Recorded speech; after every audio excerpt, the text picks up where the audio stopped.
Una de las novedades locales en materia política tiene que ver con la recorrida que hará por la cuarta sección electoral el dirigente Ricardo Alfonsín, a quien tenemos en línea y vamos a charlar un ratito. Ricardo, gracias por el tiempo. ¿Cómo te va?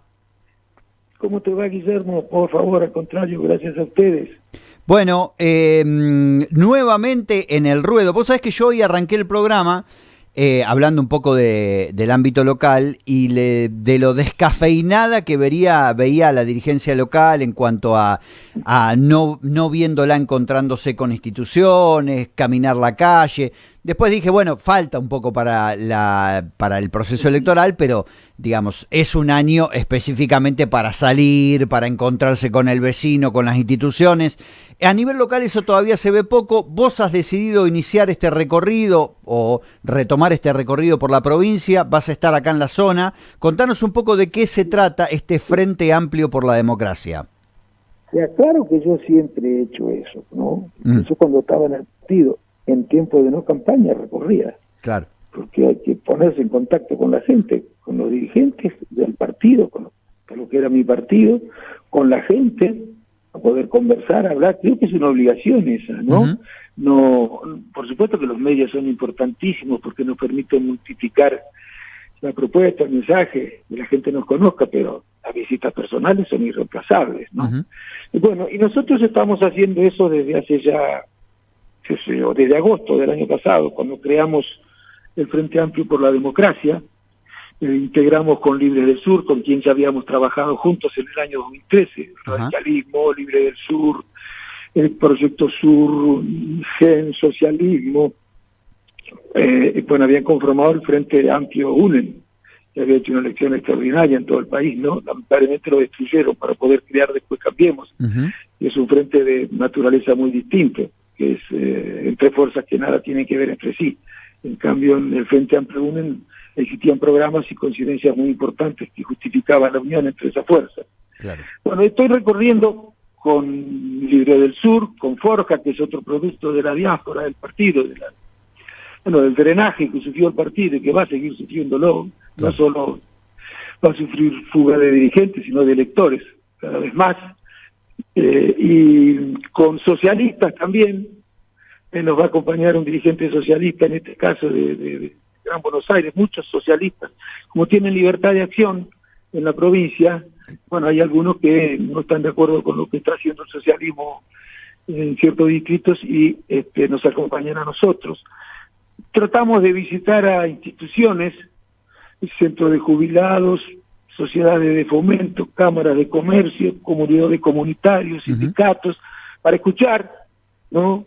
Para escuchar a ver qué es lo que piensan acerca de lo que está pensando el país, cuál es la impresión de ellos a partir de la relación que tienen estas instituciones con los representados por estas instituciones. Claro. Qué es lo que piensan, por ejemplo, de las próximas elecciones, qué creen que pasa con Milei, qué impresión tienen acerca de cuál es el ánimo de los que votaron a Milei.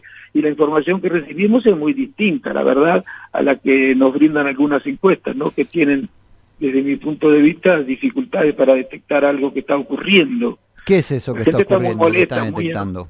La gente está muy molesta. Mirá, nosotros nos preguntamos eso y nos dicen que la gente está, los que votaron incluso, ¿no? Los que no lo votaron más todavía, está muy descontenta, muy disconforme, las expectativas se frustran, la desesperanza es creciente. También debo decirte que no capitaliza a nadie, ¿eh? Pero eso es lo que nos dicen. Claro. Y la verdad que cuando vos ves, bueno, por ejemplo, no sé si viste información hoy que salió respecto de las panaderías, 1.100 panaderías cerraron, sí, porque cayó el 50% el consumo de pan, el 78% en un año y medio de gobierno. El 78% el consumo de facturas. Esta es información de la Asociación de Panaderías Argentinas, no me acuerdo cómo es que se llama. Lo mismo ha pasado con los automóviles. En un año y medio han caído 17% la producción, si son los utilitarios, es decir, los que sirven son como bienes de trabajo, han caído un 28%. Lo mismo pasa con la construcción, en la que más ha sufrido, el cemento ha caído el 31%, los combustibles se ha dejado de producir, el gasoil, por ejemplo, 15 puntos menos el común y el premium 18 puntos menos. Bueno, sigue cayendo el consumo en los supermercados. Yo no sé de dónde puede el gobierno, es decir, con todo respeto lo digo, sacar fundamentos como para decir que la situación ha mejorado. Yo no encuentro a nadie y converso con todos. Yo no voy a visitar partidos, voy a visitar instituciones que no tienen pertenencia partidaria, ¿no? Claro, claro. Hay de todo ahí. Ahora, Ricardo, ante ese diagnóstico, lo que no está claro, vos lo dijiste recién, creo muy bien, ¿no? No hay nadie que capitalice ese desánimo generalizado y la pregunta es, ¿cómo construir esa visión que enamore, ¿no? Porque ahí hay una cuestión muy relevante para poder captar ese descontento. Si no enamorás, es muy difícil, ¿no? Exacto. Sí, muy difícil y muy peligroso. También, ya claro. tuvimos en 2001, pero en aquel momento había una dirigencia que fue capaz de causar la crisis, el desencanto y la frustración. Hoy no lo sé si hay una dirigencia capaz de dar una respuesta, construir una alternativa que genere esperanzas en la sociedad. Yo creo que sí tenemos que actuar de manera ejemplar en primer lugar. Ejemplar no es solo ser honesto, ejemplar es no atacar como ataca este gobierno, por ejemplo, al adversario. Eso no es ejemplar. Yo nunca le diría a mi hijo, mira, vos tenés que decirle a que piensa como vos, rata, gusano, parásito, excremento humano. Eso no es ejemplar.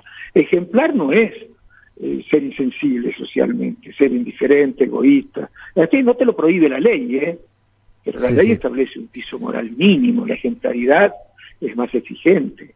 La ley no te prohíbe a no ser, como te decía, competitivo, envidioso, en el terreno personal, egoísta. Pero si vos querés ser una buena persona, sí, nosotros necesitamos políticos que sean buenas personas, no solamente honestos, con eso no alcanza. Bueno, y tenemos que caminar mucho y explicar mucho, y tratar de reunirnos con las instituciones, escuchar mucho con ellos y demostrarles que, somos conscientes de los errores que se han cometido. Yo no diría en los últimos 10 años, creo que, vienen ocurriendo cosas que explican el alejamiento de la sociedad respecto de la política desde hace muchos más años.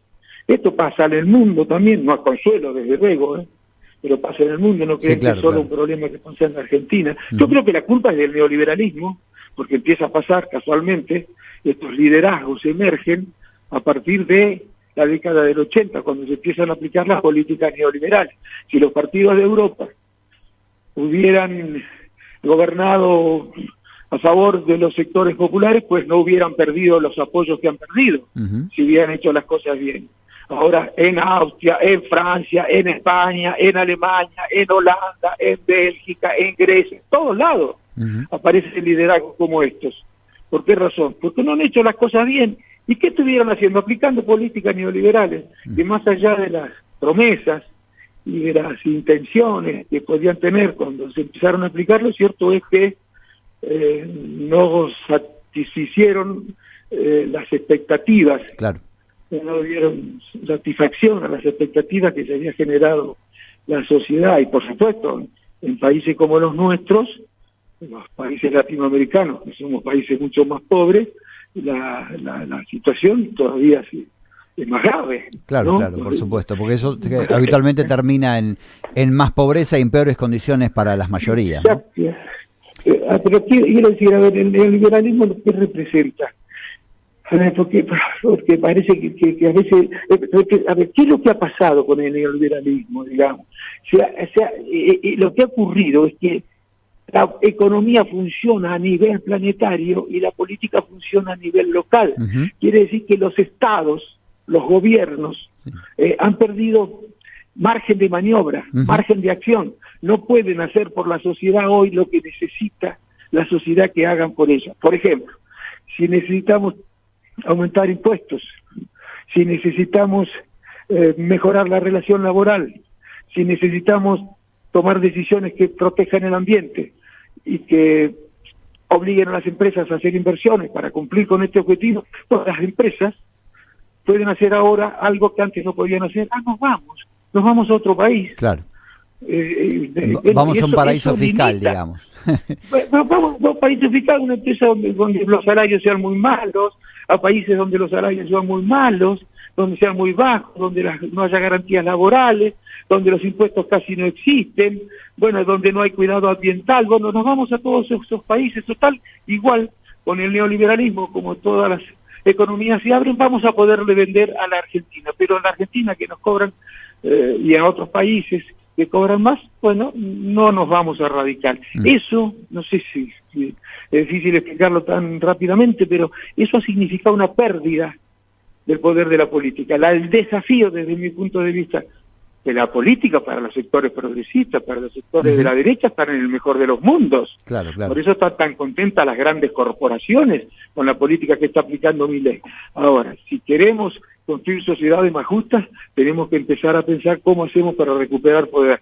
La unión de los sectores populares, de los sectores del trabajo, las pequeñas y medianas empresas, la unión de otros partidos que piensan similar, eso es fundamental. Y la unión latinoamericana también es fundamental en una estrategia que procure recuperar margen de maniobra frente a lo que pasa en el mundo.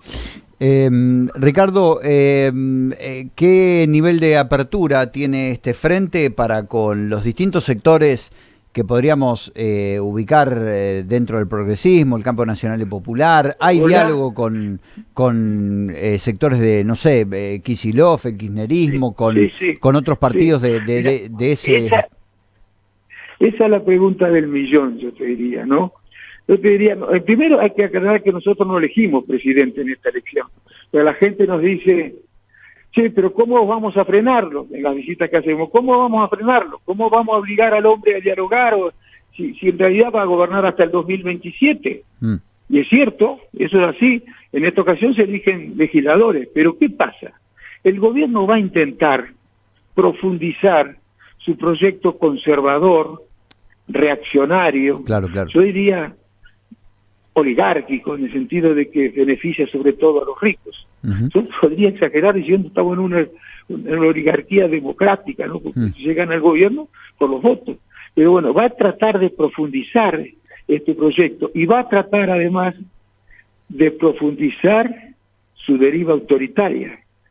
Acuérdense lo que les digo, ya lo decía en el 2023, cada vez se va a poner más autoritario. Para hacer todas estas cosas, necesita tomar decisiones desde el Congreso. Así que desde el Congreso donde lo podemos frenar y equilibrar el poder y obligarlo a conversar y ser más respetuoso. Hoy tiene mayoría en el Congreso, no por los votos de la Libertad Avanza, no porque sean más los legisladores de la Libertad Avanza, pero lo acompañan ¿quiénes? El radicalismo, el PRO, gran parte del Ecuador federal. Es decir, hoy este proyecto autoritario y de derecha, de extrema derecha diría yo, beneficia a muy pocos, a los más ricos de la Argentina, que perjudica a las pymes, a las clases medias, a la clase trabajadora, y cada vez lo va a perjudicar más, a los jubilados, a la escuela pública, a las universidades. Van a ver cómo, si le va bien en la elección, va a arancelar las universidades, ¿sí? Va a cerrar universidades, ya van a ver. Bueno, para impedir que haga todas estas cosas necesitamos colocar más legisladores que los que coloquen el gobierno y sus aliados para poderlo frenar. Y la pregunta es, ¿cómo se logra ese objetivo? Yendo todos juntos, más allá de las diferencias que pudieran existir, a partir de acuerdos comunes denominadores importantes, o yendo cada uno por sus colores. Bueno, yo creo que en la provincia de Buenos Aires, tal vez, hasta ahora, por lo menos, lo mejor es que cada uno vaya por sus colores, con acuerdos muy importantes, desde luego, en esas fuerzas políticas, ¿no? Respecto de qué cosas no van a apoyar, qué cosas van a apoyar, qué iniciativas van a enviar, van a presentar al Parlamento para que sean discutidas. Bien. Bueno, esa es la pregunta, la que vos estás haciendo, Guillermo. Está claro, está clara la respuesta, entonces. Ricardo, el viernes te veremos por Bragado, 9 de la mañana, temprano es el encuentro con la prensa, y después tenés previstas algunas visitas institucionales. Sí, claro. Bueno, eso es lo que te decía, nosotros visitamos instituciones, pero además vamos a estar el día antes en Chivilcoy, en Alberti, y de ahí recién al día siguiente, el viernes, nos vamos a Bragado. Bien. Y después a Junín. Venimos recorriendo la provincia porque somos de la escuela antigua, que yo creo que es la mejor escuela, ¿eh? No, los medios son importantísimos, pero también hay que ir a poner la cara. Claro. Yo he dicho siempre eso. No lo hacían tanto así mis ex correligionarios, ¿eh? Parecía que conformarse con los medios. Yo he ido siempre, cuando estuve ocupando lugares importantes en el partido, me cansaba físicamente, ¿no? Recorrer como recorría. Pero bueno, lo estoy haciendo ahora, pienso recorrer la provincia si puedo. No tenemos recursos, no tenemos aparato partidario, no tenemos estructuras partidarias. Bueno, los medios nacionales tampoco nos consideran demasiado, y es natural porque somos un actor nuevo. Bueno, así que contamos simplemente con nuestra disposición al trabajo y nuestra convicción. Así que vamos a recorrer, si yo puedo, 2 o 3 veces la provincia, ¿no? Ricardo, de acá a las elecciones. Que sea lo mejor. Gracias por disponer de un rato para charlar con nosotros. No, gracias a vos, Guillermo, para nosotros es muy importante. Un abrazo muy grande. Chao. Hasta luego.